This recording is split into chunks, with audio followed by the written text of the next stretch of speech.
All right, this right here is crazy. It's definitely crazy. We got to get into this. So this is an article that is basically giving us the rundown on why the owners are kind of refusing to sign off on some of the things that the WNBA players want.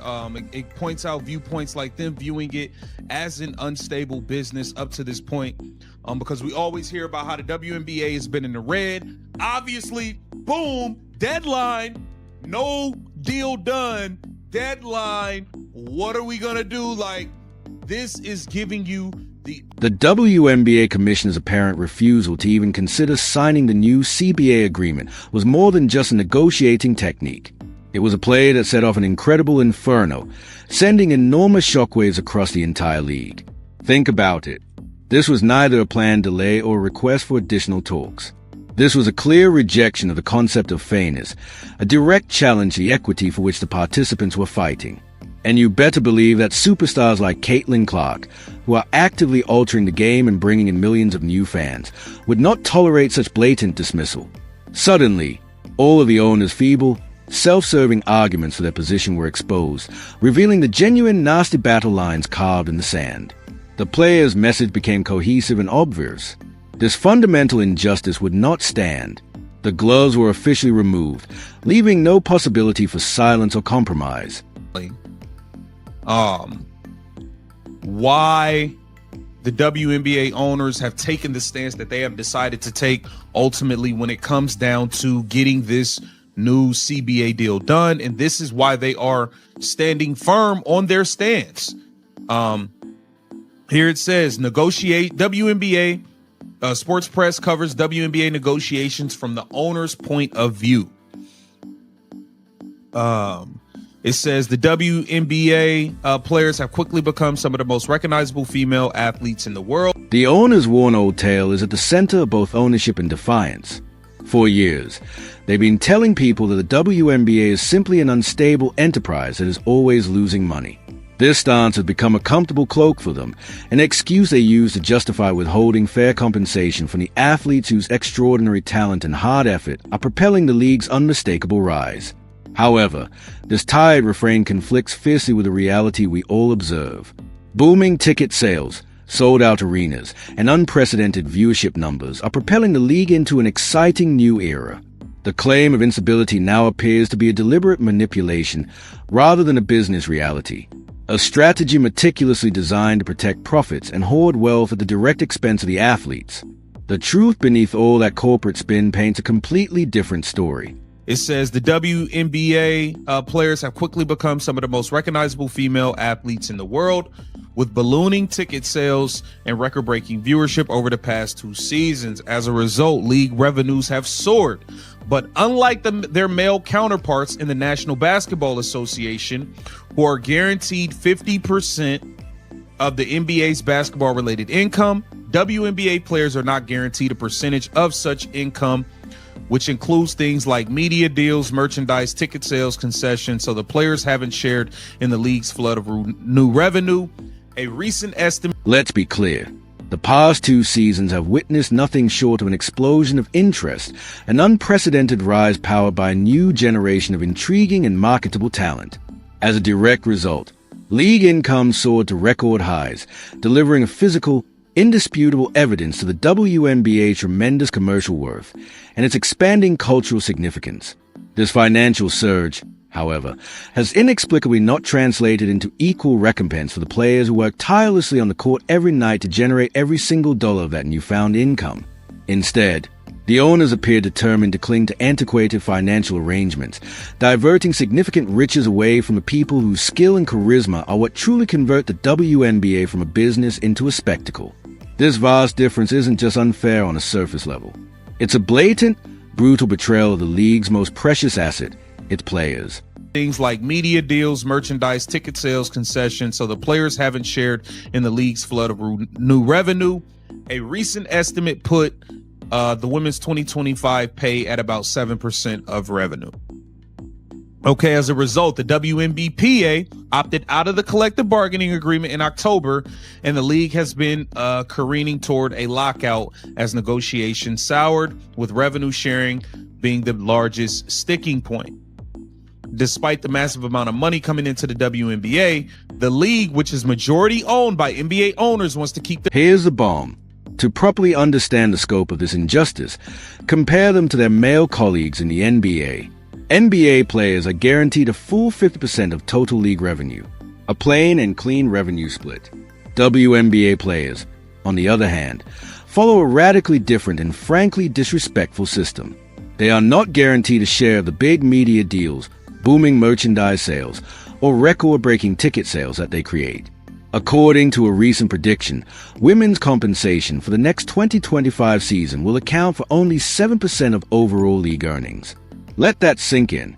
This massive disparity is more than just a difference in numbers. It's a serious structural unfairness, a type of profoundly ingrained inequity that celebrities like Caitlin Clark, who are driving much of this new wealth, can't afford to ignore. The numbers themselves call for rapid and radical reform. The massive amount of money coming into the WNBA, the league, which is majority owned by NBA owners, wants to keep their revenue sharing structure the same, guaranteeing far more profit for owners and investors than for the players who actually play the game. And too many news reports have catered to owners' interests when reporting on the negotiations between the players' union and the league. An unstable business. Well, here it says, a prominent talking point when it comes to WNBA contract negotiations is profitability. Now, we've heard over and over and over again how much money these owners lose every— This outrageous gap prompted the WNBA Players Association to take decisive, dramatic action, formally opting out of the collective bargaining agreement in October. This audacious action pushed the league closer to a potential lockout, a direct and unavoidable result of negotiations that had deteriorated to the point where they appeared irreversible. At the heart of this high-stakes argument is the concept of income sharing, the one stubborn sticking point that the owners will not bend on. Despite the tremendous, indisputable infusion of money into the league, the ownership group appears intent to keep the broken status quo, a structure that prioritizes investor profits over the players who make the league possible. This perilous deadlock is more than a debate. It is a ticking time bomb that threatens the sport's survival. Negotiations is profitability.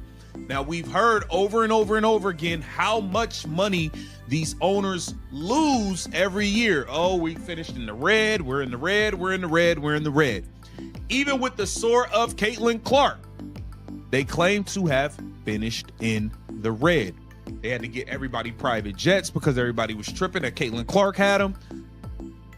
Everybody, so that's another $50 million spent on PJs for everybody. And that was that. So let's continue on. As the battle for fairness heated up, a disturbing pattern emerged in the media coverage of the negotiations. Far too many reports blatantly catered to the owners' interests, presenting their carefully crafted narrative as objective truth with no real critical scrutiny or investigative journalism. This biased reporting has aggressively and effectively influenced public opinion. A subtle but effective trick that paints a player's legitimate request for a fair share as outrageous avarice while portraying the owner's rejection as justified and wise business. It's a method intended to prevent a balanced and honest assessment of the situation. This lopsided reporting has only strengthened the owner's position, making the struggle for player equity an even more tough uphill battle. Publicly, the league and teams combined have not been profitable since the WNBA's inception in 1996. So it's basically showing that the owners are claiming that this isn't a profitable business, but it is a little weird that if it's so unprofitable, how's all these new teams popping up? Why is everybody jumping to throw in $250 million to get their team and all of this stuff? But hey, and then it shows here WNBA will lose $40 million this season and its NBA investors are growing impatient. That was an article in the New York Post. And things grow worse when you look at the specific accusations. When it comes to the league's alleged lack of profit, major media outlets have constantly promoted the unstable business slogan, almost often with no credible financial proof to back it up. For example, NBC Sports boldly declared that the WNBA has a lengthy history of being an unstable organization that loses money. Bleacher Report repeated this sentiment, plainly asserting that the WNBA is unprofitable, while Sports Illustrated made similar baseless accusations. These forceful assertions, all presented as clear truths to the public, have one fundamental defect. They provide no sources, statistics, or evidence to support their wild claims. It's a concerted chorus of accusations without any actual evidence, all working together to portray a fundamentally deceptive picture of the league's financial health. Percent of the viewership tanked when Caitlin Clark was injured. Got to take that into consideration. I'm sure the owners are taking that into consideration. Like, hey, what if something happened and this girl gets hurt again? We lose more than half of the viewership again. I'm sure that is something they're talking about. And here it says, so why do reporters take owners' claims at face value? What's even more disturbing is how The Athletic, which is owned by the New York Times, contributed to the same narrative by stating that, according to individuals who are not permitted to talk publicly, the league and its teams have not been profitable since the WNBA's founding.